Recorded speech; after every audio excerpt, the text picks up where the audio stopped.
We've got another crucial piece of evidence. If a professional investigator examines you, they'll tell whether you're truly as clean as you claim. Maybe you ended up just as over-clean as the suitcase, after coming into contact with the same mix of super-duper palmed and one wash fresh. Enough! Enough! Stop talking about things I already know! I know I damaged the suitcase. I know I hurt the PCs. I know I'm an accomplice, but I've already tried to break away. Why can you just not let me go?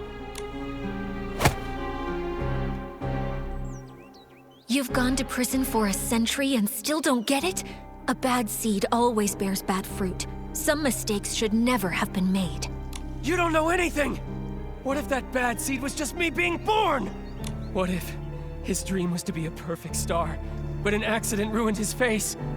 What if I was born from the nightmare wrapped in that damaged costume from such a disaster? That seed wasn't bad. Even with that scar, you're still an excellent talent scout, helping a country girl step onto the stage. And your insistence on prop safety spared her from the same fate. How? How did you know? Cersei? Yes. I've always wanted to ask her something. If I had not insisted on the original schedule that day, would she never have fallen? She was doomed to die. She was investigating Threadstar's costumes and was targeted. How come? No, I should have known. I rented those costumes. I just didn't dare to think about it. I always... After I got out, I was a ragged scrap with a 100-year sentence, shunned by everyone. Only Threadstar gave me a chance to keep creating perfect stars. So I told myself it was okay, that I was just a fringe PC on the sidelines. I stole the suitcase, but I didn't want to think about what was inside it. I kidnapped the PCs, but I didn't want to see what happened to them afterward. A crime is still a crime. No matter how you tried to dodge it before, this time you still bared your claws at Madame Julie and tried to kill her. I didn't. I'm not qualified to do such an important mission. Coolyn assigned my tasks. She didn't even tell me Julie was still alive. Julie was still alive. Leora, do you remember that when we were investigating in the Ripple wine cellar, Coolyn said that too? She did. She seemed unaware that Julie faked her death. The attack on Madame Julie. Could the real mastermind still be hiding in the abandoned district? We need to ask Coolyn again. She won't cooperate. She joined Threadstar to find her missing twin brother. That's the only thing she truly cares about. Missing? What else do you know about Coolyn? She'd rather talk to birds than to other PCs. Maybe because she once had a celeb crow named Cece. She's always been closer to those birds than PCs. Cece? Could it be... This scarf! Tommy said Mr. Simon and his sister once raised a celeb crow called Cece together. But Simon is already... Leora, would you be able to visit Tommy and borrow Mr. Simon's relics? I think we have a lot to discuss with Coolyn now. Okay, I'll be right back. You'd better help her see things clearly. She doesn't need to live the way I did. There's just one more thing, Benny. The regret from back then shaped who I am today. A patched-up me. Someone with courage and patience, no longer afraid to face the truth. All the wounds, regrets, mistakes, everything is fixable. I hope you can forgive your own scars.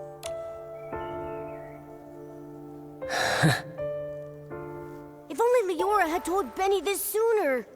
Benny's done so many bad things, no one's going to forgive him.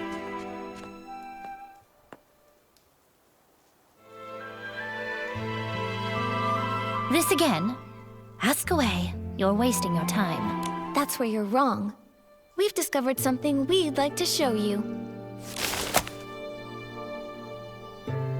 Tommy informed us this scarf belonged to a late senior columnist. He was on his way home, planning to give this scarf with its subtle bird embroidery to his sister.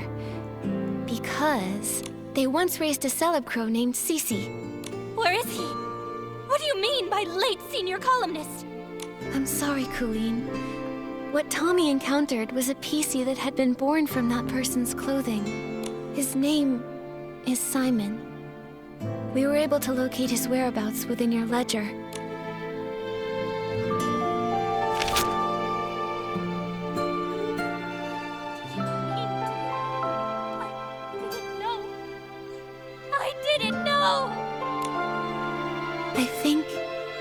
letter was meant for you. It's possible he may have taken on a new PC name to conceal his true identity, hoping to meet you again someday. But I'm sure that hearing that new name, it must have felt very unfamiliar to you. I've been waiting for him to come home. I took my medicine. I took good care of Cece. I promised, even sick, I'd live longer than Cece, longer than him. I wrote the newspaper letter to every address listed in our book. Later, I went knocking door to door. None of them knew. He'd gone too far away. I then became a PC. And my brother, there must be another PC born from his closet. I waited and waited for such a long time. I kept all of his clothes safe.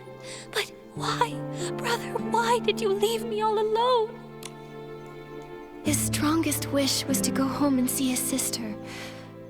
He only had the clothing he wore outside. The road home was too long. Why did you think joining Threadstar would help you find your brother? The final costume, the forbidden outfit, can capture every gaze and control every mind. So many people walk the streets of Sichi and beyond.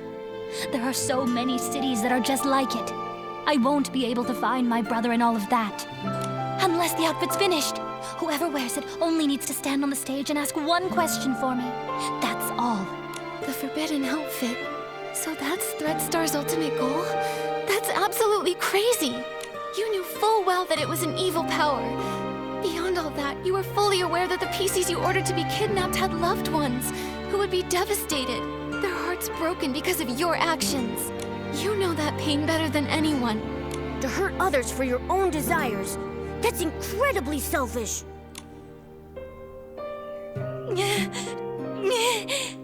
Enough of this, Coolyn. Don't you ever commit these evil acts again. I'm sorry.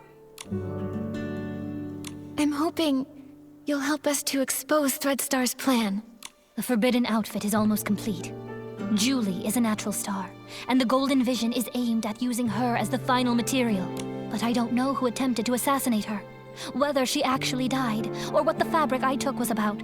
All I know is I was simply following orders to complete the mission.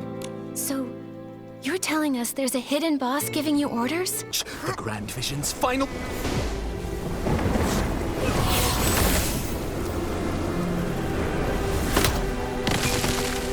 Miss Scarlet!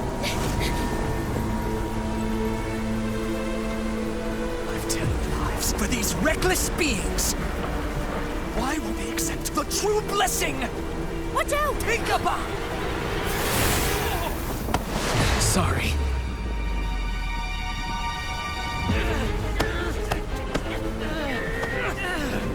No, it can't be! Do not look down on me!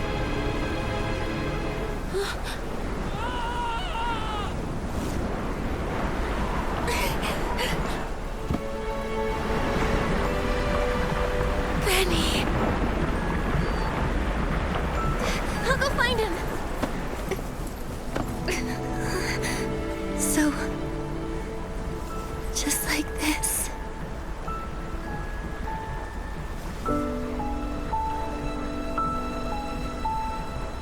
Small flower braids in rows, the dreaming child with secrets glows. Wind blows soft on the ridge, Nikki. sending our sorrows off the bridge. Birds leave their nest and fly so high.